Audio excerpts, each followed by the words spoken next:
Ooh, hi diddly ho, neighborinos. Welcome back to my channel.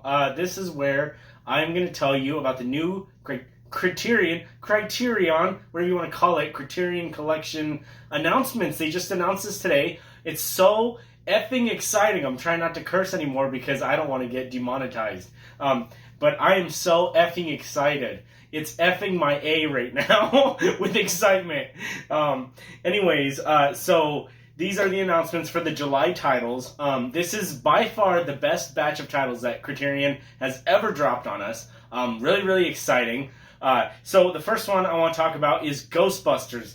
This cover art is amazing for Ghostbusters. I cannot wait for this release. It's a digibook. It's got an exclusive interview with all four of the original cast members. Harold Ramis sadly has passed away, but they do interview his ghost. It's part of the whole Ghostbusters thing. It's really, really interesting. Also, the original Ghostbusters 3 script, the Criterion went out and they filmed Ghostbusters 3, and they put it on the disc as a bonus feature. So we know what Ghostbusters 3 was actually going to be like without, the all-female cast or anything like that. So that is by far the most exciting one. It's a 3-disc set. It comes with the Blu-ray of the original film, the 4K. It's the first ever 4K that Criterion has ever done, and it comes with the soundtrack by Ray Parker Jr. Amazing music. That is very exciting. Very beautiful cover art. Love it. And then the next one they're dropping on us is Superbad.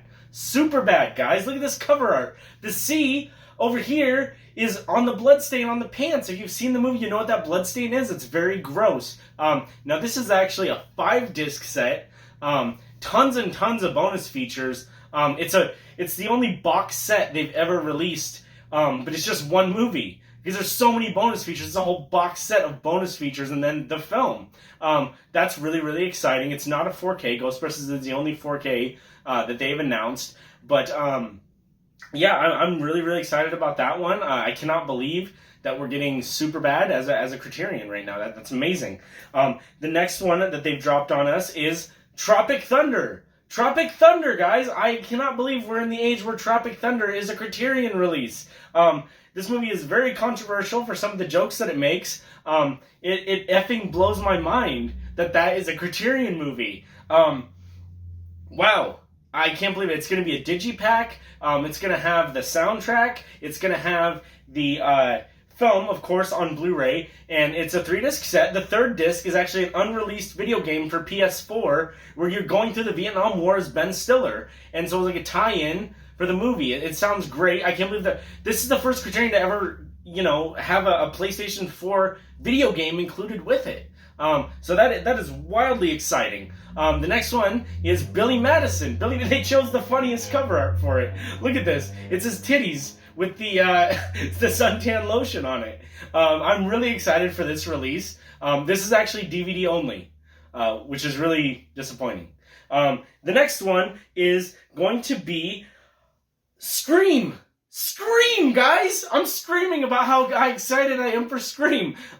Now, Criterion themselves, they did release a statement. They're like, this release is in fact a cash grab because we just want to make money off of the name of Scream because Scream is coming out. Scream 5 is coming out. So I understand why they're doing it, and I appreciate the transparency of saying it's just a cash grab. But for a cash grab, that is wonderful cover art. I'm really, really excited about that. It's a reference to the famous Pablo Picasso painting called The Scream, which is amazing. And then the final title, I'm not sure what it is. This is the first Criterion that they've ever released that just has a face on it. It's John Candy. I think it's Uncle Buck. So I'm extremely excited for the Uncle Buck Criterion. I've never seen a Criterion before without the title of the movie. It's so bold yet ambitious. I mean, everybody knows this face from Uncle Buck. So I'm so excited. How do you guys feel about these new Criterion announcements? Do you love them? Do you hate them? What would you rate them? And just put it in the comment section below. And happy April Fool's Day, motherfuckers.